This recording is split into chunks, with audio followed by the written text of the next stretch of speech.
नहमदु व नसल्ली अला रसूलिल करीम अम्मा बाद फ़अऊज़ु बिल्लाहि मिनश शैतानिर रजीम बिस्मिल्लाहिर रहमानिर रहीम। अस्सलामु अलैकुम व रहमतुल्लाहि व बरकातुहू। सिंघाड़े के बारे में दुनिया का एक इतना बड़ा अजूबा मैं आपसे अर्ज़ करना चाह रहा हूँ, जिसका अफ्रीका में, इंडोनेशिया में बहुत बड़ा इस्तेमाल है। पाकिस्तान में मैं समझता हूँ कि लोग जानते ही नहीं। तो इस ना जानने वाली कैफियत को जान लीजिए, ताकि ज़िंदगी बड़ी अच्छी हो जाए, बड़ी खूबसूरत हो जाए, बड़ी प्यारी हो जाए। सिंघाड़े के दो सेक्शन है, एक तो सिंघाड़े के छिलके का फायदा और दूसरा सिंघाड़े का अपना फायदा। पहले मैं छिलका समझा दूं, उसके गूदे के बारे में, तो मगज के बारे में, तो उसके फल के बारे में तो आपने बहुत कुछ सुना भी होगा, पढ़ा भी होगा, सच भी क्या होगा। छिलके के बारे में मैं अर्ज कर दूं, सिंघाड़े का जो छिलका है, ये छील के अगर आप धूप में सुखा लें और उस सुखाने के बाद उसको पीस के रख लें, तो अगर इसके छिलके से आप दतवन कुल्ली समझते हो, मंजन करना, सुबह दांतों पे पाउडर फेरना, तो अगर सुबह ये अमल कर लेते हैं तो वो तमाम लोग जिनके दांत हल्के हो रहे हैं, हिल रहे हैं, गिर रहे हैं, गिरने वाले हैं, तो उनको ये छिलके का, सूखे हुए का पाउडर इंतहाई फायदेमंद है।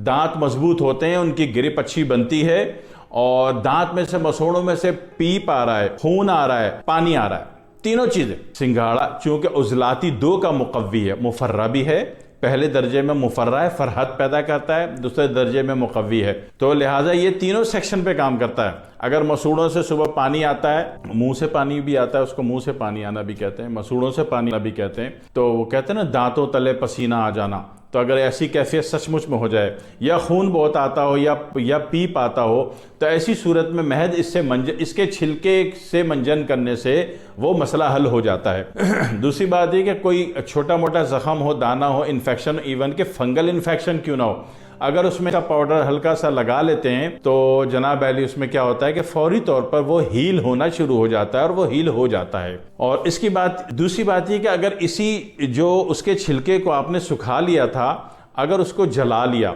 खाली बर्तन में जला लिया और वो राख बन गया, उसको संभाल के रखा, तो ये बदतरीन और भयानक तरीन जख्मों में छिड़कने से वो जख्म हील होते हैं। इसी तरह कोई जख्म ऐसा हो जो खून दे रहा हो या पीप दे रहा हो, खसूसन खून दे रहा हो, जैसे बवासीरी मस से खून दे रहे हो, तो उसमें दुनिया में बेशुमार लोग इलाज करते हैं कि हम एक दफ़ा हमारा पाउडर लगा और खून ख़त्म हो जाएगा। तो वो जो पाउडर होता है वो सिंघाड़े के छिलके का जला हुआ पाउडर होता है। सिंघाड़े के छिलके आप धूप में सुखा लिए, खाली बर्तन में रख के जला लिए और जल के राख हो गए, पीस लिया बारीक। ये पाउडर जल के भी कीमती है और ना जल के मंजन है, और जलने के बाद ये जख्मों को, खून, रिश्ते हुए खून को बहुत जल्दी हील कर देता है और वो ठीक हो जाते हैं। ये तो हो गए उसके छिलके के फ़ायदे, मजीद भी हैं, बस थोड़े से अर्ज़ की आपकी खिदमत में। अब आ जाएं सिंघाड़े के जो मगज़ है, सिंघाड़े का जो गूदा है और उसका जो फल है सफ़ेद वाला, उसके बारे में। तो उसके बारे में समझ लीजिए कि सिंघाड़े का जो फल है वो भी मुफर्रा है, मुफर्रा भी है और मुकव्वी भी है। और उस सूरत में, अच्छा, दूसरी बात यह है कि वो आसाब में भी काम करेगा।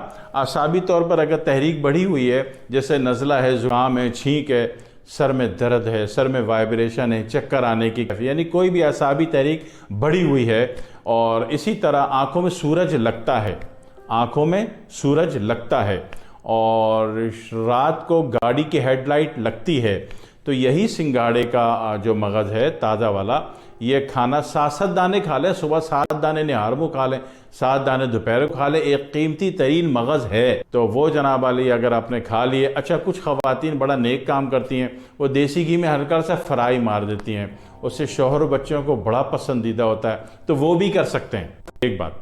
दूसरी बात यह है कि जहाँ ये इसने आसाब में फ़ायदे दिए, वहाँ अगर किसी को आसाबी तौर पर मोशन आ रहे हैं, बार बार संग्रहणी के मरज़ है, मोशन बार बार आ जाते हैं, हर खाने के बाद उसको बाथरूम जाना पड़ता है, या अचानक किसी कारण भी उसको मोशन का मरज़ लग गया, तो उस सूरत में भी फ़ायदेमंद है। इसी तरह नॉर्मली कोई बुखार लग गया, जिगर का बुखार, तो उस सूरत में उसका खिलाना वो भी फ़ायदेमंद है, उससे भी फ़ायदा होता है। और इसी तरीके से किसी का पेशाब बहुत जल के आ रहा है, तो उस जल के आने वाले पेशाब में ये खाना भी फ़ायदेमंद है।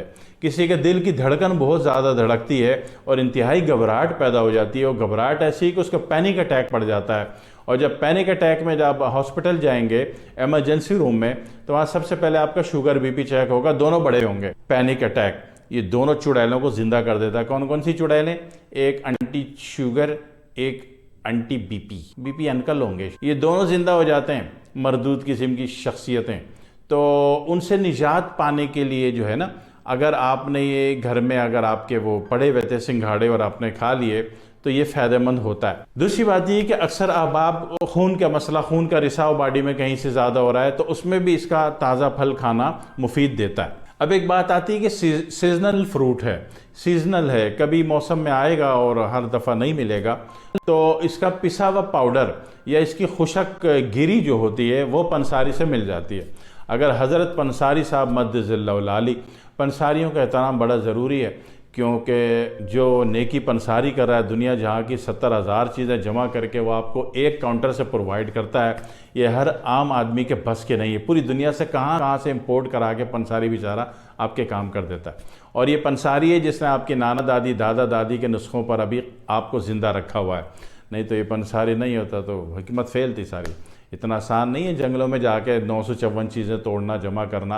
वो पुराना दौर था कि एक नुस्खा बनाने के लिए जनाब अली, उसके अज्जा लेने के लिए आपने जनाब अली एक दिन अमृतसर जाना है, तो दूसरे दिन जनाब जलियांवाला, फिर जनाब जलंधर, फिर जनाब अली आपने हिसार जाना है, और जनाब अली कहाँ कहाँ वो पानीपत जाना है, सोनीपत जाना है, हरियाणा जाना है, तब के जाके एक नुस्खा बनता था। अभी वो दौर आसान हो गया हज़रत पंसारी साहब मद्दज़िल्लहुल आली की शफ़क़त की वजह से। तो इनके पास जो है, पंसारियों के पास सूखा व खुश्क ड्राई हालत में डिहाइड्रेटेड जो है सिंघाड़ा मिलता है। तो वो अगर आपने पीस के रख लिया पाउडर फॉर्म में, तो ये बड़ी ज़बरदस्त आपने काम किया। जब चाहें जनाब अली हल्के से देसी घी मार के थोड़ा सा फ्राई करके बच्चों को खिला दें, बच्चे बड़े शौक़ से खाते हैं।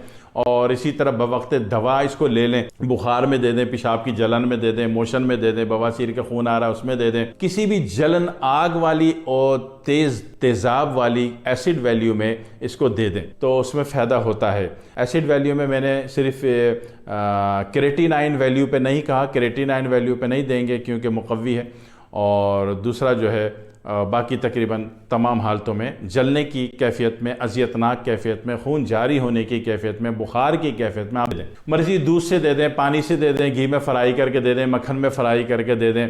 और हमारे भारतीय पंजाब में इसके पराठे भी बनते हैं, जहाँ कसावा रूट का पाउडर आम बनता है, यहाँ नहीं है, उसका रिवाज नहीं है, वहाँ इसके आटे का पराठा भी बनता है और बड़ा ज़बरदस्त बनता है। और बंदा जब उसको मक्खन में डबो के खाता है तो नानी दादी याद आ जाती है। एक दफ़ा आप भी खा लीजिएगा, दुआ में याद रखिएगा। वस्सलामु अलैकुम वरहमतुल्लाहि वबरकातुहू।